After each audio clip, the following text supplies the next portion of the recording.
Welcome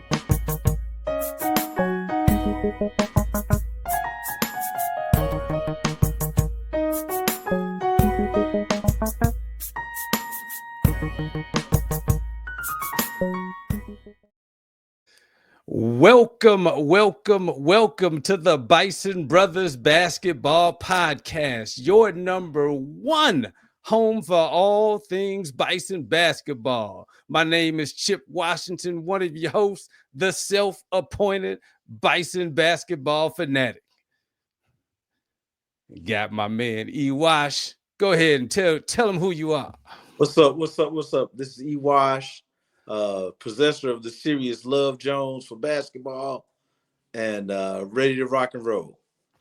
No doubt. And Bison Nation, as always, we try to, tell you all to continue to support this championship culture, this dream factory. You could do that by donating to the Mecca Society. That's the Name, Image, and Likeness Collective for Howard Athletics. Continue to support, keep up with the news, the off-season news, the in-season news. We're going to do it. And today, y'all, we have a very, very special guest that we are just super excited to talk to.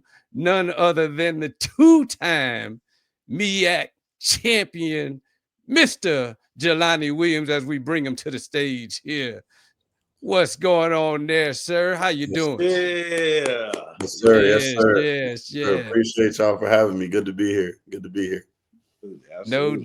No doubt, man. So, like we were telling you kind of pre-show, we just want to make sure that the fans know, during this off season, make sure that they keep abreast of all things Bison basketball. And I know Coach Blakeney does a real good job of reaching out to former players, making sure that they're still in connection with the program. So we thought it a privilege to be able to talk to you, to get your perspective on the current state of the program, what you're doing now, and let the fans know everything about you. So I know my man E-Wash, he's good for all kind of human interest type questions. So we'll just have a back and forth fun discussion and we'll get at it. So E-Wash, if you want to start, go ahead, and then I'll piggyback off of you. Okay. First of all, welcome, man. We appreciate you being on. Appreciate your journey. We really, really, really love Howard basketball and the Howard community, and having someone such as yourself giving us an opportunity to get inside your world and find out what makes you tick, and what brought you to Howard. We really are humbled that you agreed to give us some of your time.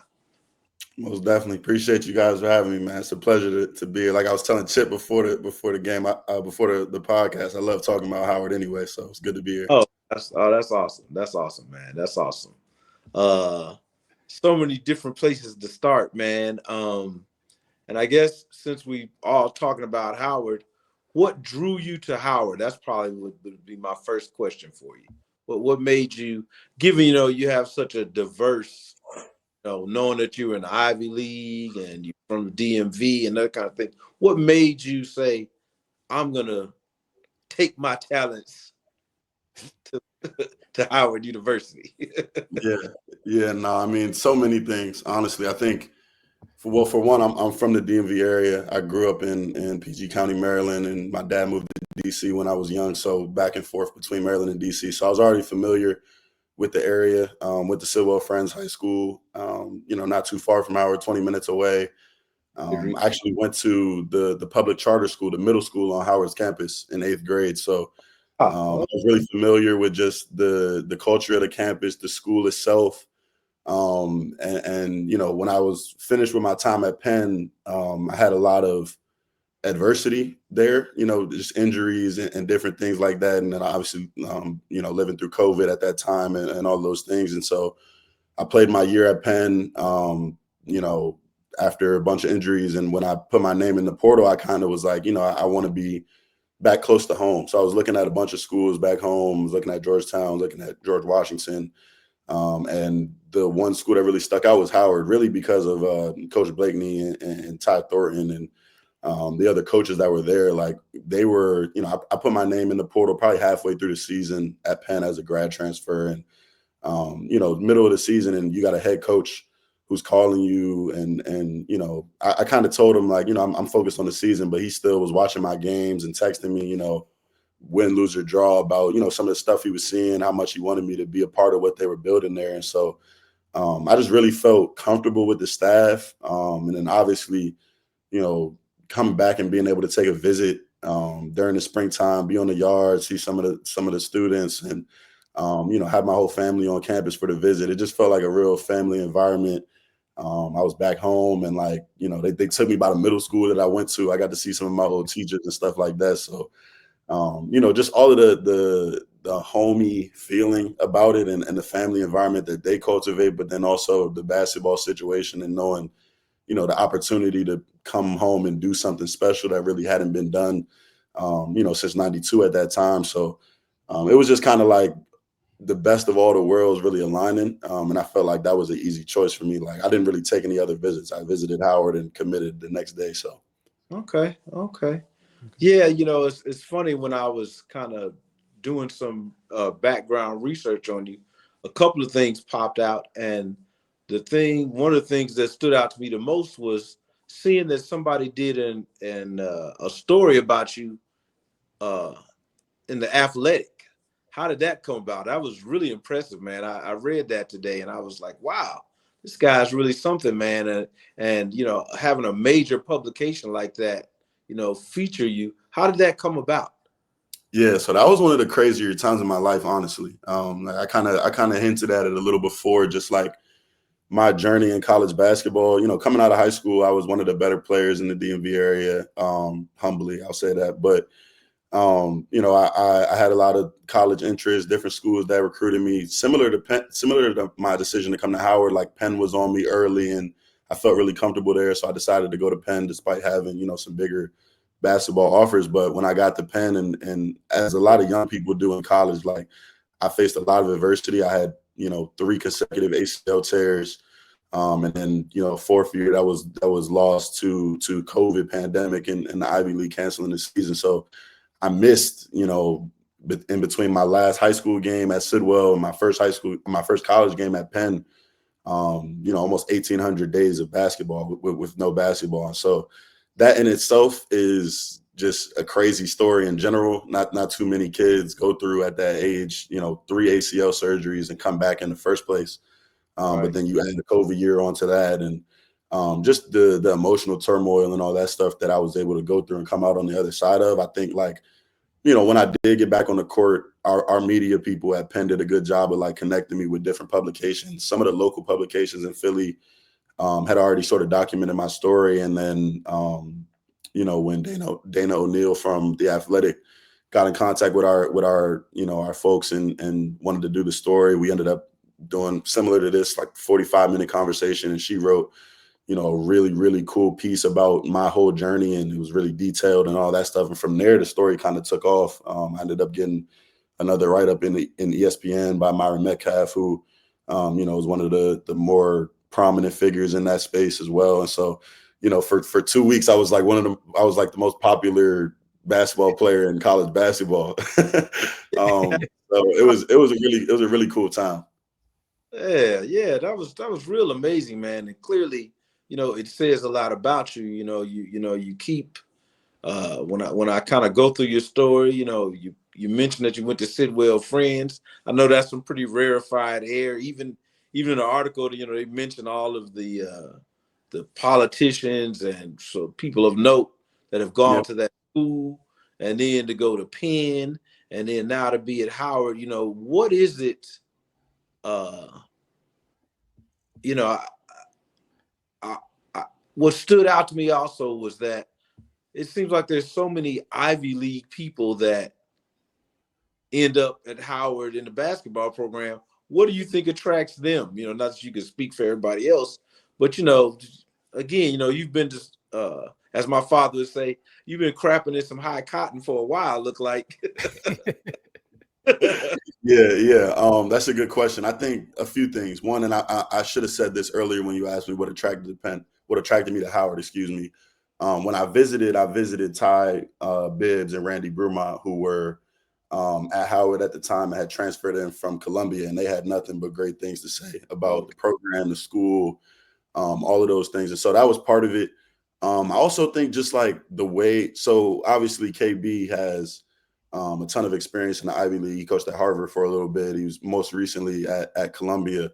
And so he kind of already had the Ivy League, pipeline a bit, just in terms of being familiar with the conference and the way that the guys play and different teams and things like that.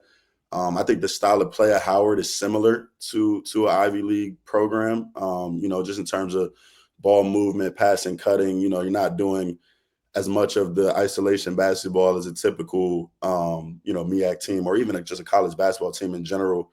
And so just seeing the style of play, the unselfishness, it felt familiar from a basketball standpoint, but I think he also does a good job of understanding that a lot of like the Ivy League basketball players come from very rigid systems basketball wise, and you don't really get a chance to like show off your talent in all of the ways that you can. Because a lot of guys, when you're in the Ivy, like you got to play a certain kind of way. You have to fit into a system so that the team will work the right way. And one of KB's things with me was like, we're going to play the right way, but I want you to show your skill set. I want you to be able to play the way that you're capable of and really show off all of your skills. And so that's part of the reason why I think a lot of guys come from the Ivy League, and not just the Ivy League, but other places. You got a kid like Blake Harper, who was, third, fourth guy on his high school basketball team and is MEAC Rookie of the Year, Player of the Year, one of the more popular players in the country. So just things like that. I think he does a good job of empowering guys to really come out of their shell in a basketball stance. But then also just the familiarity of him knowing, the Ivy League, understanding what type of guys come out of the Ivy League and how he can best utilize them. I think he does a good job of appealing to that. Oh man, you hitting all the notes, man. Right. Let me kind of tag you in, just to kind of ask, kind of maybe in that vein, what would you say, I guess, would be the ideal person for KB system and to come to Howard? Like what type of player would thrive in KB system? Yeah, I think the first thing is toughness. I think, playing for that coaching staff, being at the school, playing in the MEAC, the brand of basketball, and sort of the target that you have on your back as soon as you put the Howard jersey on. You have to be physically tough. You have to be mentally tough. You have to be in peak condition. Like you have to be in great shape. You have to have a high basketball IQ, because a lot of this stuff, the KB allows for a lot of freedom, but he doesn't allow for you to just go out there and do whatever, right? You got to be playing the right way. You got to play within a structure. You have to be a good teammate. You have to play hard. And that's baseline, right? Those are the non-negotiable things that staff requires when you step on campus. And then from there, it's, you want to be able to shoot the ball. Obviously, everybody shoots the ball now in college and in the pros as well. So shoot about your threes, play at a high tempo, be able to play defensively at a high level with a high IQ, be aggressive, that sort of thing. Like, I think it's really like I don't know how to best describe it, but it's a culmination of all of those things, right? It's toughness, it's intelligence, it's desire and passion. I think those are the things that make you a good fit from the start. And then from there, your ability kind of takes over whatever you're good at in a basketball sense. He allows you to do that as long as you have those things. Man, okay. Great question, man. You walking infomercial. I know coaches all this stuff you say. Yeah, man. I'm a huge fan of what they're doing over there. So I always speak highly of them. Yeah. And just to kind of give you your flowers, your team, that first championship, man, that was like the genesis for us even thinking about, starting the podcast. It was like watching y'all play was like, oh, I see the future of where this program is headed. And so, it's like I said, give you your props and your flowers, because that was the first time, I think, as fans since 92 that we started to dream like, oh, we're on to something here. So kudos to you and your teammates, especially from that first team. No, I appreciate it. That was a crazy year, man. That was my favorite year of basketball in my life for sure. But that was just a crazy year all the way down to even the MEAC tournament and the MEAC championship game, how that, came together at the end. So that was a crazy year of basketball. No doubt. No doubt. Go ahead, E. I didn't mean to. Oh no, you're fine. You're fine. One of the other things, Chip and I have been talking about it, and that has really impressed me about the program is how they seem to keep bouncing back. One of the, I don't know if you've ever seen the show that they did about Howard and Maker McClure and that whole deal, Yep. And to see how the program has not only, I don't want to say recovered from that, because, we wish the young man nothing but success.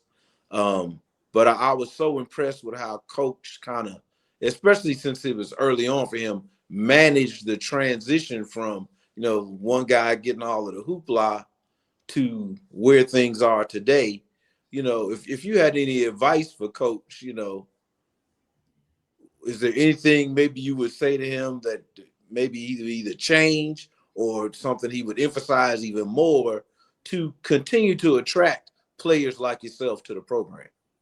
Yeah, I think what's interesting is so many people have different opinions when they watch that. It's crazy because before I actually came to Howard, I watched that docu-series or whatever on Apple TV with McCore Maker. I don't want to say his name wrong, but so much of, I think the way that they portrayed him in that and the way that they portrayed sort of the program, it kind of does KB a disservice a bit. I think personally for me, just to answer the second question you asked first, in terms of advice, like I think KB is a professional. Like I think he's high class professional, great coach, great man, great person, first and foremost. And so I think the sort of the conflict that you see in that docuseries is something that I saw on campus. Like KB is a loving dude and he wants the best for every kid, but he's not willing to compromise the program and the culture and the foundation that at that time he was trying to set, right? Regardless, it could be LeBron James that walks into the gym. You know what I mean? At the end of the day, I'm going to put you in position to be successful. I'm going to love you. I'm going to do everything I can to help you. But if the way that you are engaging with our team and the energy that you're bringing to our group is harmful, he's going to say that. There's no two ways about that. That's who he is to his core. And so for me, like, I respect that so much, regardless of, who's coming into the program, who's leaving. Like, he's going to be who he is. He's going to enforce that culture. And the guys that buy into it, you can have a special season like the 2 years that we did when I was there. And the guys who don't buy into it, it usually doesn't work for them. And so for me, like, my thing would be, still be, I'm trying to say the right word because I really don't cut cards, but still be sensitive to different guys and different personalities, but stay firm in who you are and what the culture is supposed to represent. Because at the end of the day, like, he's experienced winning in his life that most people have not, right? Like, not too many people can walk around and say, I have 2 national championships. I was a Gatorade Player of the Year in high school. I played for the greatest coaches ever in the sport. Like, so at the end of the day, like, if you're coming into that building and you're thinking you know more, or you're not willing to get along with what they have going on in there, like, you're probably not the right guy to be there in the first place. And so my thing with him is I just respect him so much for that. Is like, he knows who he is. He knows what winning is and what it takes. And he stays true to that. So, and that's part of why he's always been able to bounce back. Like, they're getting hit in the portal right now. And I have no doubt that he'll bring in guys again and feel the team to be competitive again. So I think that's just part of who he is and part of what the program is as a result of that. Oh, amen. Man. Good answer. Good answer. Yes. Because look, as you mentioned, we're going to do a show, probably later on the portal because, fans are freaking out, right? Right. But to your point, because that was going to be one of my takes, and we talked about it in past episodes. Like, we feel like we have the infrastructure, with Coach KB and his staff. Like, we got the DNA to plug in and just keep growing. Like, like, I'll tell you personally, for me, when Elijah and Steve left, I was, a lot of people were. Right. I think for us old school fans, that was like our first experience, with the portal. It was like, whoa. Yeah. But then boom, we just kept going up. So I appreciate that answer, because that, at least for me, that's definitely how I feel, like telling Bison Nation, like, don't panic. Like, this is, everybody's dealing with the portal. So yeah, that's the reality of the sport now, and it's a double-edged sword. It's good for the players that they can finally reap the benefits of what basketball is and what college sports is in terms of the industry. It's good for guys that they have mobility and they're able to kind of control their own fate with basketball. On the other side of that, it's tough for, a mid-major school like a Howard to have some consistency. And so that's why it's so important to not be tied to players and to invest in the culture and the infrastructure that's around it. So I feel like as long as they keep building that, like, it's going to be fine. Now I'm going to resist the temptation to try to put you on the spot so early in the interview, but you already LeBron James. I was gonna say that one for the end. And I personally love LeBron. Don't get me wrong, but I have an 18-year-old and a 16-year-old, so we definitely have some spirited conversations about the GOAT conversation and all those kind of things. Right. But a recent conversation that I had, what I tried to impress upon some of the younger folks was, one of the things that I like about Steph Curry, I don't want to say as opposed to LeBron, but, the fact that he might not be the most athletic guy of the two, he doesn't have the most size, right? But he certainly exceeds in the intangibles, and those things are obviously just as important to the athletic prowess, because they pretty much have the same level of success.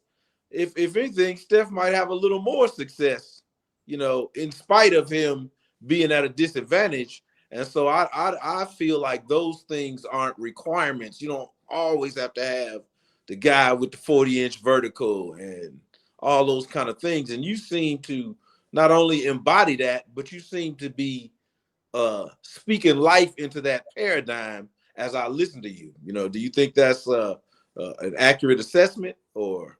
Yeah. I mean, I think, there's a million ways to get paid at the end of the day. Like, it's not the same thing for everybody. From the LeBron and Steph comp, I guess they're both special in their own ways and generational in their own ways. And so I love both of those players. We can, I guess, get into who's better, I guess, later. We will. But yeah, to your point, I think the dance that you have to dance as you're moving in and out of different situations is like playing to everybody's strengths. Like, for example, my first year, we were 10 to 12 deep of guys that could play minutes, heavy minutes, right? And so it worked for us to be able to say, let's put together two different fives that play well together, and we'll shuffle them in and out. We'll play one five for 4 minutes, and another five comes in for 4 minutes, and we wear teams down that way. And we won a lot of games like that. And, last year's team, we didn't have as many guys due to, injuries, my injury, a bunch of different guys got hurt. Shy got hurt, and a lot of guys missed time.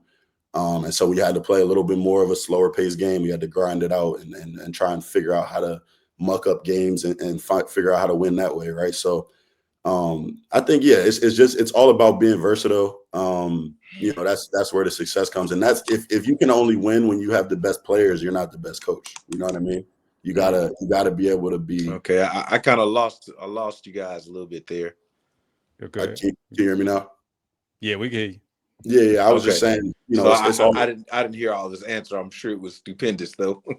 Yeah, I think it's all about being versatile, right? Different things. And it's still having a little technical glitch. All right, we got you. But go ahead, Jelani. Keep.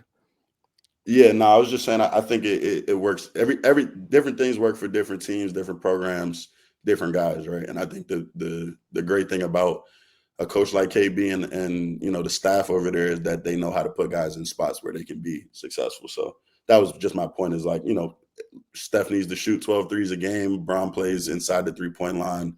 It works for both of them. So it's just about playing to your strengths at the end of the day. Okay. Gotcha. So a little on the personal side, like what experiences had you choose communications and media studies as a major, and then also, a master's in finance at Howard? Like what brought that about? Yeah, so when I was coming out of high school, I wasn't really sure what I wanted to study. Initially, when I was going into Penn, I had a Wharton spot in the School of Business there. And so each class, I think you get 1 or 2 spots in the Wharton School for the basketball team. And as I was getting closer to coming to campus, my coach calls me and he's like, "Hey man, I'm do what you want to do. Obviously it's your decision at the end of the day, but I want you to, start for us as a freshman and play a lot of minutes, and you're going to shoulder a lot of responsibility. And I think it might be difficult for you to, do both basically, and be in Wharton and also, do basketball at the level that I'm asking you to." Looking back on it, I probably could have done both, especially given my injuries. Like I definitely could have done it. But I'm a firm believer that everything happens for a reason. And so I decided not to do it. I took my coach's advice. I decided not to do it. And when I got to school, I kind of wanted to look into a different thing. I think when I was in high school, like you said, I went to school with, politicians' kids and, a lot of like forward thinking people. And so I started to think about, just the makeup of our society and like why things are the way they are, and just a lot more social issues. And, I always viewed media and storytelling and communications and all of those things as something that can kind of shape behavior. And I think behavior is something that can change the way people act and think. So for me, I kind of looked at it as like, okay, I'm not doing business. I don't want to do economics.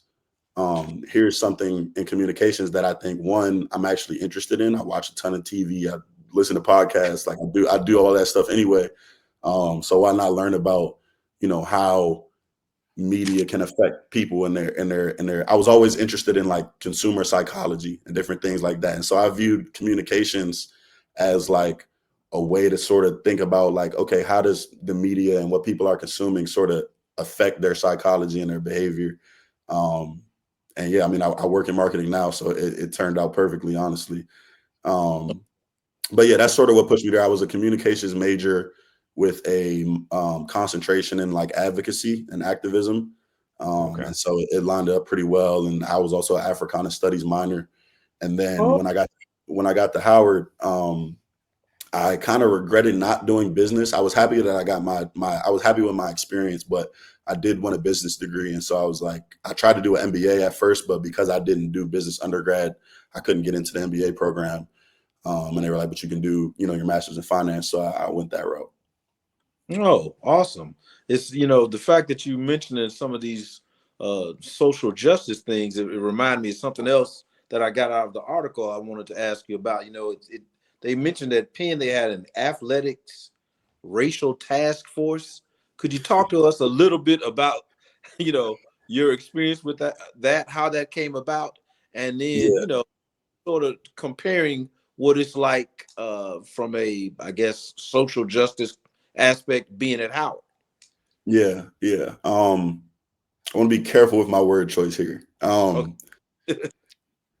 When I was at Penn, this is my junior year.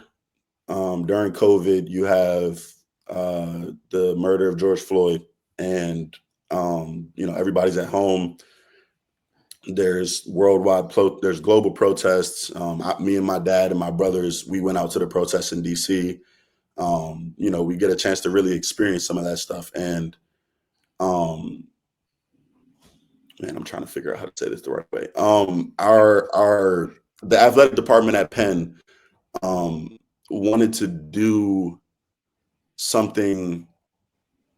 to create a piece of media, and sort of everybody's releasing a statement at that time, right? We want our players to speak to what this means to them and send a message to the fans. And I wasn't raised to kind of, for lack of a better word, be like bullshit, honestly. Like I don't know if that's inappropriate, but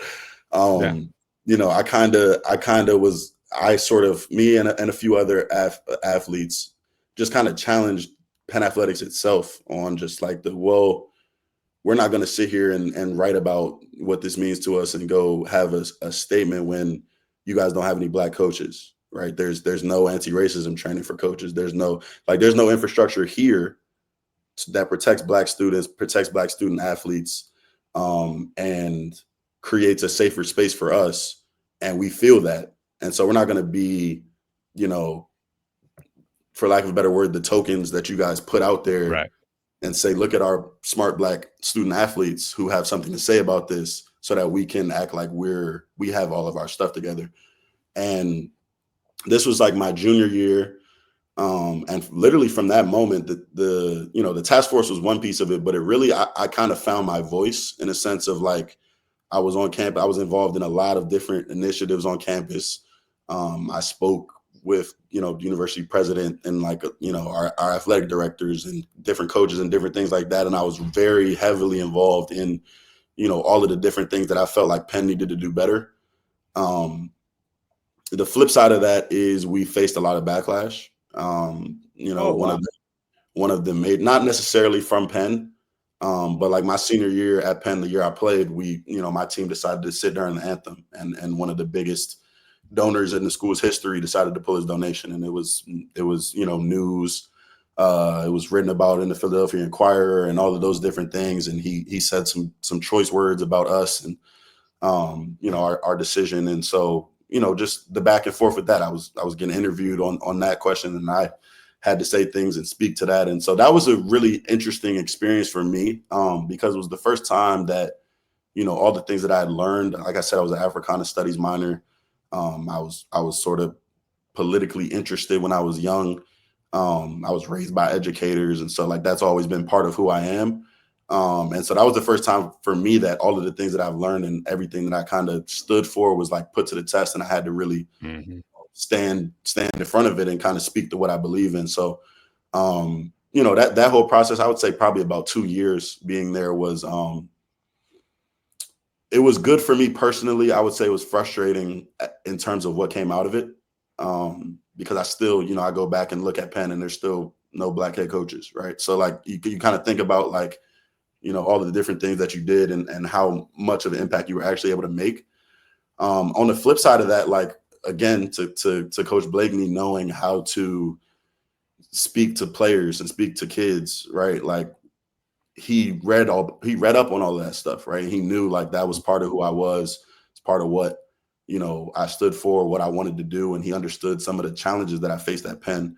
And so one of the first things he told me was like, yo, I love who you are off the court. Like, you know what I mean? Like, I love what you stand for. I love, the different things that I love your family. I love all of the things that you've said in public, right? It shows Black bravery and all of these different things. And so he's like, here, we encourage that stuff. Like we have a social justice project every year. Like my first year was Black maternal health, which ended up being a huge story and all of those things. But that was something that he, really, really, really encouraged. And so that was another reason why I chose Howard, was like, this just feels like everything that I'm looking for in a home now is like, it's right in front of me. So that's a roundabout answer to your question. Awesome answer, man. I'm gonna tell you, man, as an OG, I'm gonna throw Chip some flowers here.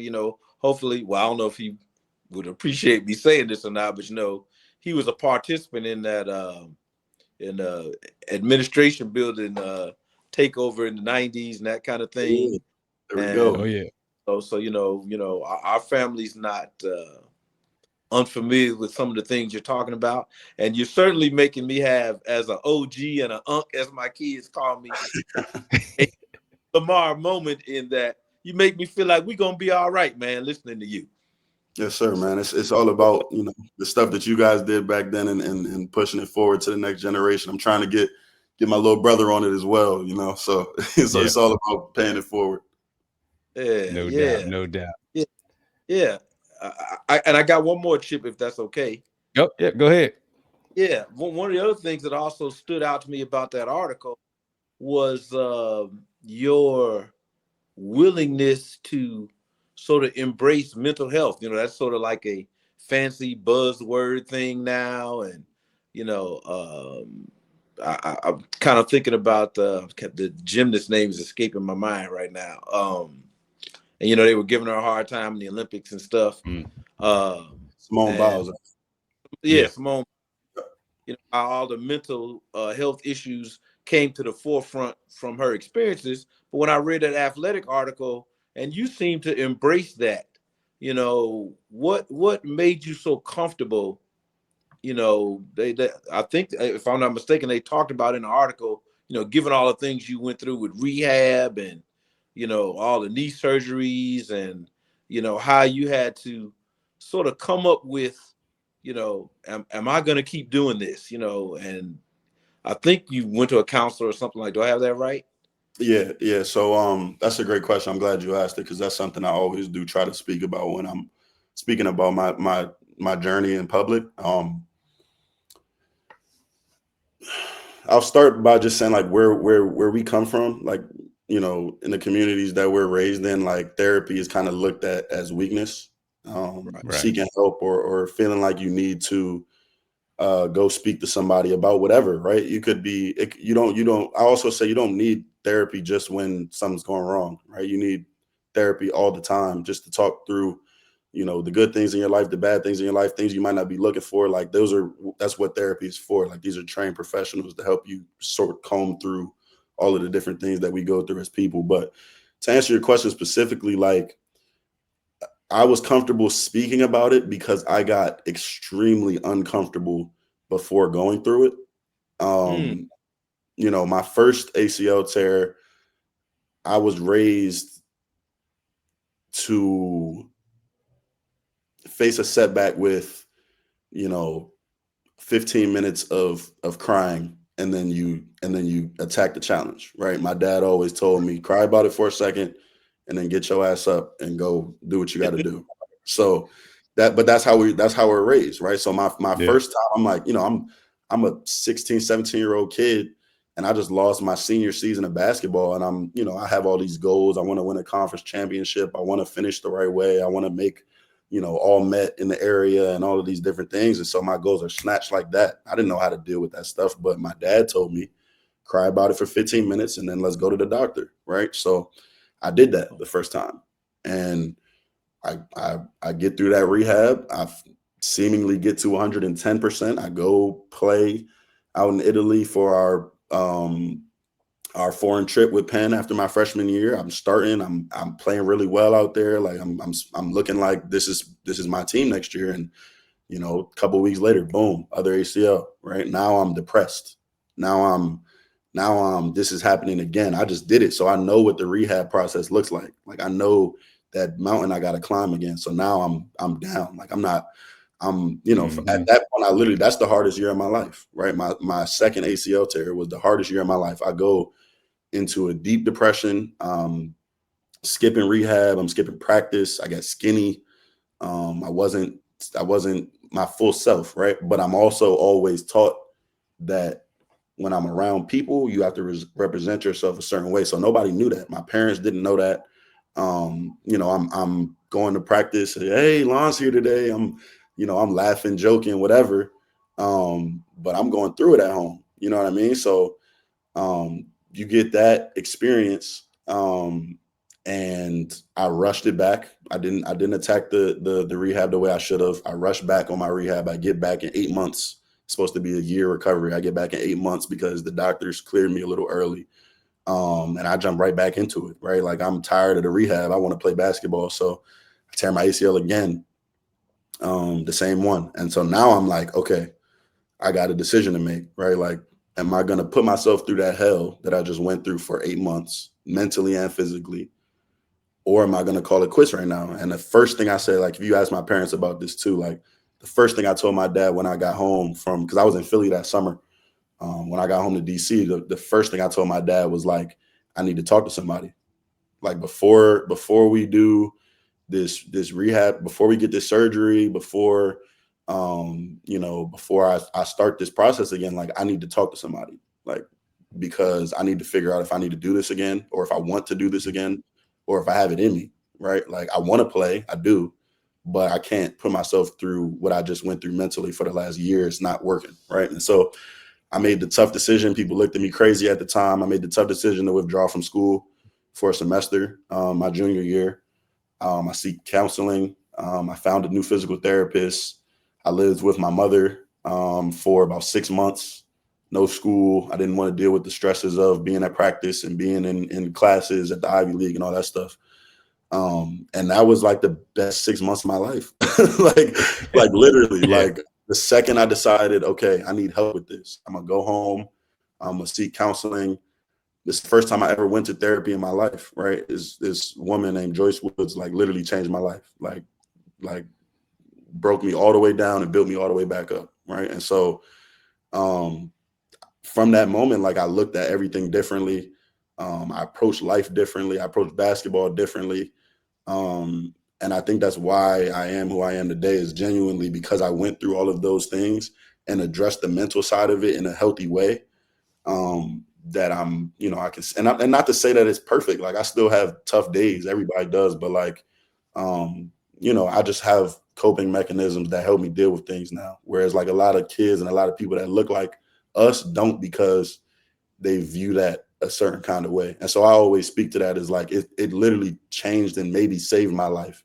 And so if I can speak that to someone else who looks like me, who may look up to me, who may, have heard of my story and want to know how I got through it, like that's the first thing I tell people is like, how's your mental? Are you speaking to somebody? Mm-hmm. You know what I mean? And so that's something that I champion heavy for sure. Hey, you out here?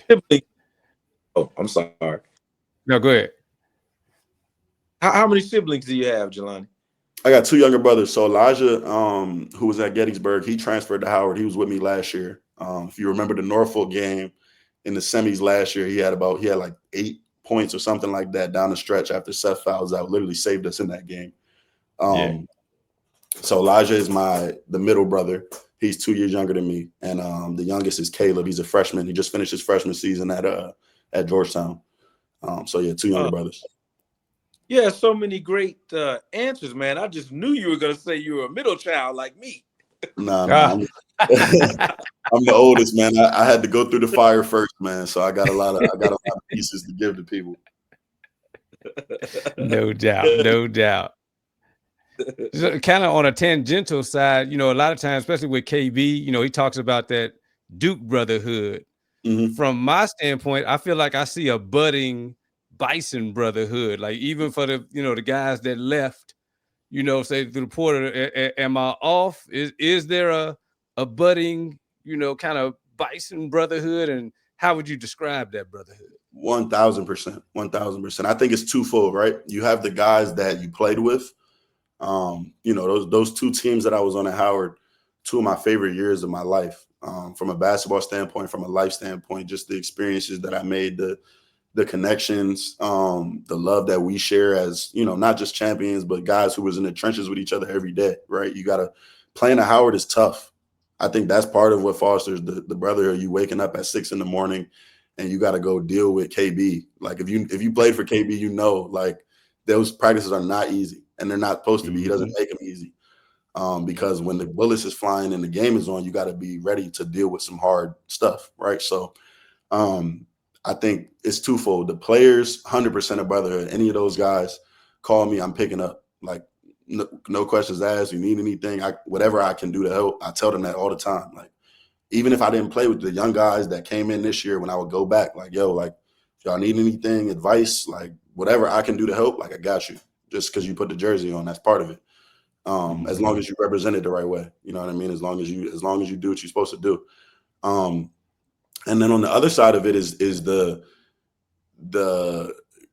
phenomenal job that KB has done in the program, and Daniel Marks in particular, and that group of guys in the building of connecting the program to the alumni base, right? That's another part of that brotherhood is like, for me, for example, like the job I'm working right now in New York, like that doesn't happen without the Howard connections, right? Like I'm walking down the street one day in Harlem and Louis Long, Howard alum, runs into me in Harlem. We have a quick conversation about what I'm doing professionally.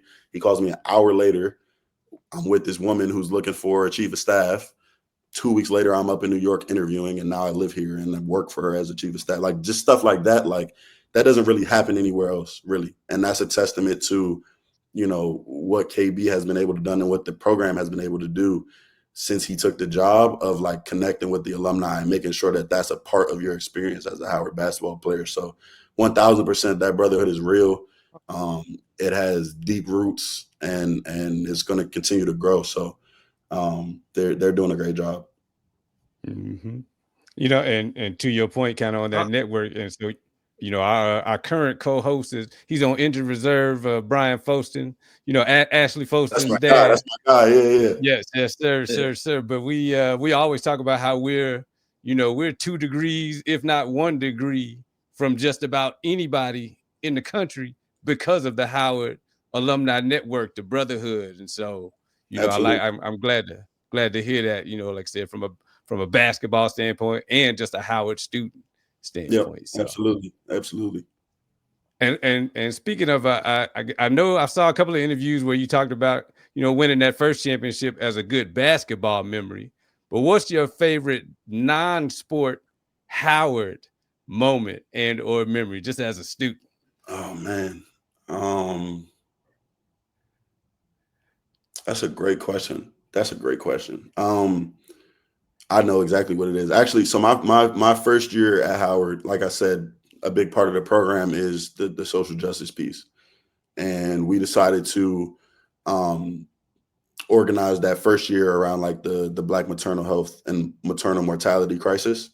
Got a bunch of coverage. We were on Uninterrupted, CNN, all of those different things. My favorite part of that whole experience was we did a day of service at Mama Toto Village, which is a grassroots organization in DC that helps young mothers and children in the city, just promotes health and provides resources to them.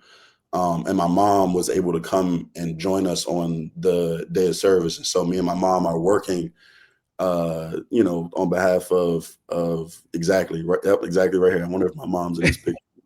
But anyway, me and my mom are, wrapping diapers and, putting together lactation kits and different things like that go and make a tangible impact on the community. And it actually gives a real tangible impact on the issue we were trying to address or shine a light on. And so that without question is my favorite memory off the court for sure, is just being able to have that day. And also, we were doing stuff that whole year. But that day in particular, being able to serve next to my mother, who, has been everything for me along with my dad, but especially my mother, that's definitely my favorite memory off the court. Cool. And I saw where you had an interest in kind of maybe being an NBA scout. So I'm gonna go down a few basketball questions. So, I know like Blake, he got a lot of looks this year. Say from your future NBA scout standpoint, what are your thoughts on what it takes for Howard to be a consistent place where NBA scouts are coming to see the talent play? Well, so much of that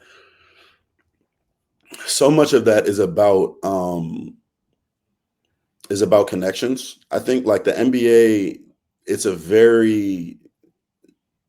there's a ton of nepotism in the NBA, right? So I think for one, having a guy like Daniel Marks be in the program, who was in the NBA for 10 years, knows the industry in and out, knows every scout for every team. Like he's connected in ways in the basketball world like nobody that I know. I'll say this about Blake and just guys in general at Howard. I don't think it's an exposure thing, right? Like I don't like when I was there, we had scouts in the practice. Like we had GMs come to the practice, right? So it's not a matter of getting guys there. I think there is something to be said about the way the league looks at the MEAC, which, you can have your own conversations about, why that is. But I think there's something to be said about that. I think as it relates to, because I think your question is also kind of about why are guys leaving necessarily because of that NBA, dream. Right. To that point, I don't think it's about exposure. Like I think every team in the league saw Blake Harper this year, right? Like, I don't think it was. Right. Now, if he's doing what he did this year in the ACC, yeah, he's on draft boards 100%. And I think that's about the way they look at the MEAC.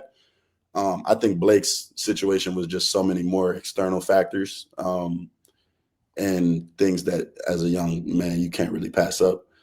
But I think from just a pure exposure standpoint, like I think these scouts will see you wherever you are. Like there's a lot of the best players in the league came from mid-majors, right? You think about Stephen Curry, who was at Davidson, Damian Lillard, Weber State, Paul George, Fresno State, Kawhi Leonard, San Diego State. Like, it's not about necessarily where you're playing. It's about what you're doing there and about, I have no doubt that if Blake was to stay at Howard and continue to get better over another year or 2 years, like he's in the league. Like, if you can, those numbers speak for themselves, right? And his size and skill set and ability. I think his situation was just a little bit more about the external factors and like some of the way that the landscape is now, unfortunately. Yeah. So let me ask this. Now, me and Eric, we grew up in Chicago, and we're a big high school ish talking town. So I know the DMV is kind of the same. So, since there's a lot of recruitment at DMV type schools, first, who would you say is the dominant high school in the DMV area, if it's not Sidwell? And was there a lot of smack talking amongst your teammates that were from the DC area? I love this conversation. Okay, a few things, right? So when I got to Howard, I was on a team. Obviously, KB went to DeMatha. Coach Ty played at Gonzaga. You got Rob Balanis, who also played at DeMatha with KB. On the team, you got Steve Settle and Elijah Hawkins, who played at DeMatha, and a couple other local guys. Doc, who was kind of all over the place a little bit, but he was, he's a DMV basketball player. When I was in high school, we never lost to DeMatha. Sidwell beat DeMatha 3 times. Those dudes who was on the team, Steve, E, them dudes was on that DeMatha team. I don't know if E was because he was younger, but Steve for sure. The guy who was on their team the year before, Devin Richmond, he was on that team. So I walk in with bragging rights off rip. Like, there's no, I walk in with bragging rights off rip. Now, at that time, you couldn't really say Sidwell was the dominant force because we only had 1 state championship at that time. Okay. By the time I left Howard, there's no other answer. There's no other answer than Sidwell Friends. I'm just being honest. What Eric Singletary has done there in the last 6 years, winning 4 state championships in the last 6 years and appearing in 5 out of the last 6. What else is there to say?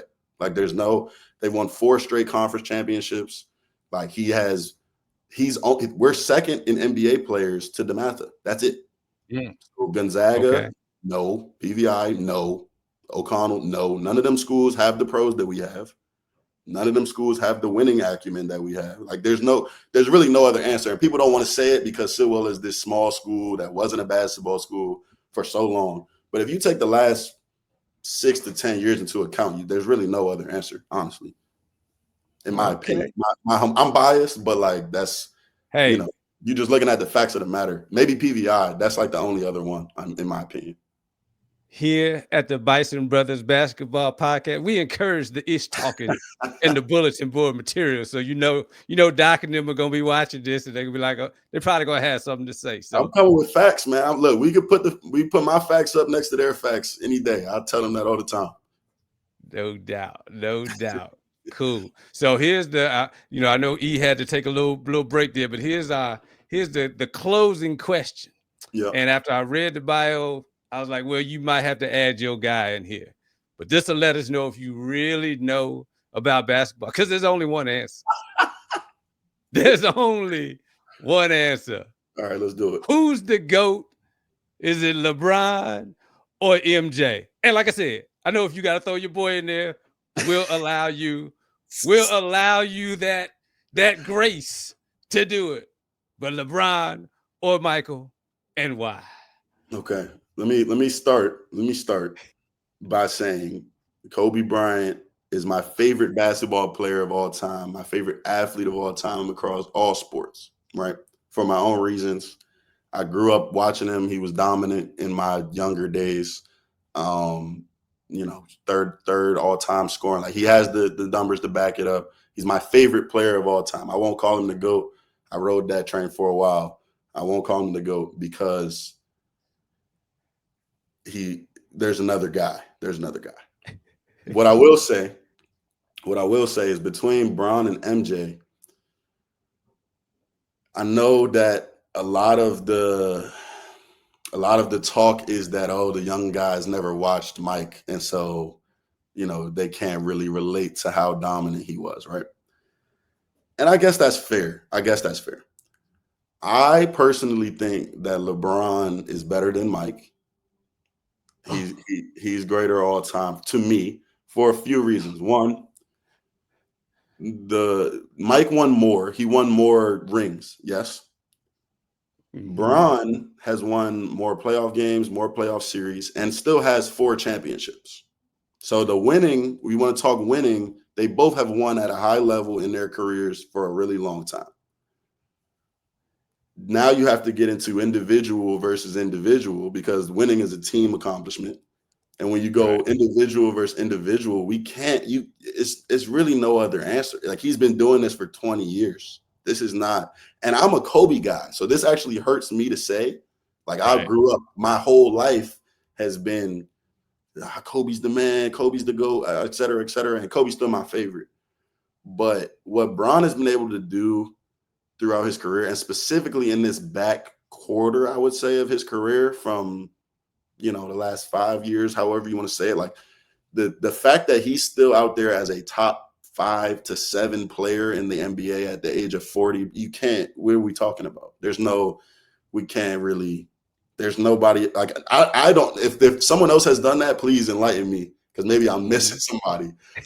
But to have the resume he has, to win at the highest level, and to do it with all of the expectations he's had his entire career, and to be in year 20 still dominant in the NBA, like, it's unparalleled. And so it hurts me to say, as a Kobe stan, as the biggest Kobe fan you'll ever meet, but I gotta go with Bron. Well, I mean, you were doing all right up until the end.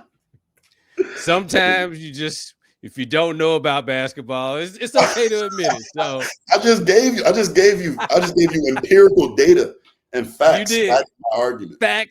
Facts don't matter. It's the eye test. MJ was a bad. I'm an eye test guy too. I'm an eye test guy too. But I'll give you this. I always say LeBron he's the best, like, overall just player, in terms of just his impact on the world. And like I said, you can't deny, we asked, I don't know if you ever get a chance to talk with Cameron Shockley, KK, but we had him on and we asked him the same question, and sadly he said LeBron too. But I'll put it to you this way. LeBron has the all-time scoring record, and his best attribute is his passing ability. Yeah. That's I mean, if I'm the best passer ever and also have the most points, like, that's tough to combat there. I don't know. I'm gonna be irrational, because it makes I see all the facts, I see all the numbers. Just the way that Jordan put fear into so many players, it's like I said, it's intangible, because it's like you said, it's hard to argue LeBron's numbers. He's at the top of his game, doing it for so long, can't be denied. Definitely a good argument. So I'm just I'll extend an olive branch to you on the fear factor, right? I think let's go with that, right? Players back then were afraid of Mike. I think what Mike did for the game, with just his global impact, and also the dream team stuff and the globalization of the game has developed so much as a result of Mike's impact, that players are just that much better now. Like, if you're not Bron, like, I'm not scared of Bron because I also grew up doing this, right? The game is so much, like, the talent pool and the game is so much better because of guys like Mike and the impact they had, that, like, and I would argue that in 2012, somewhere around there were players that were terrified of that guy. But yeah, I think what guys like those guys were able to do in terms of globalizing the game and getting more people involved in the you know, all the people and the stars that you're seeing now from all around the world that are because of, you know, Mike and those guys. Like, the talent level is so great that guys just aren't as afraid of a 40-year-old LeBron at this point. But so there's an olive branch for you. Guys may not be afraid of Bron because of what Mike did for the game. We'll put it that way. I'll take it. I'll take it. Well, look here, Jelani. We don't want to take up all your time, man. Hopefully, we can get you back on the show. You know, as things develop in the program and things like that. Man, we really, really, really appreciate you coming on, man. Spending a little bit of time. If there's anything you want to say on your outro, anything you want to let Bison Nation know about yourself that they may not know, go ahead and say it. If not. Yeah, it's not about me, man. Donate to the collective. Donate to the collective. That's the biggest thing, man. Like, you know, in today's era, it's you hate to say it and you hate that it's the reality, but these kids are looking at life-changing money, generational wealth. And I'm not saying we can do that for these kids, but kids that value the experience and value being at Howard will take less money to be there. That's what I'll say. And so, but it has to at least be ballpark. Like, it's got to be comparable. You know what I mean? So, and it's a collective effort. It's a group effort. But donate to the Mecca Society, bro. That's the number one thing. A lot of these guys don't want to leave. I'll say that. It's just there's life-changing opportunities that as an 18-year-old, like, you cannot pass up at this point. But if the money was comparable, I hate to say it this way, but if the money was comparable, I think a lot of guys would stay. So that's my message, man. Donate to the collective. Hey, we preach that all the time here on the Bison Brothers Basketball Podcast. So we love you for it, man. We appreciate it. We'll end this show like we always do with all of our shows. And since you're a part of Bison Nation, I know you be with it. We just say H-U. You know. Yeah.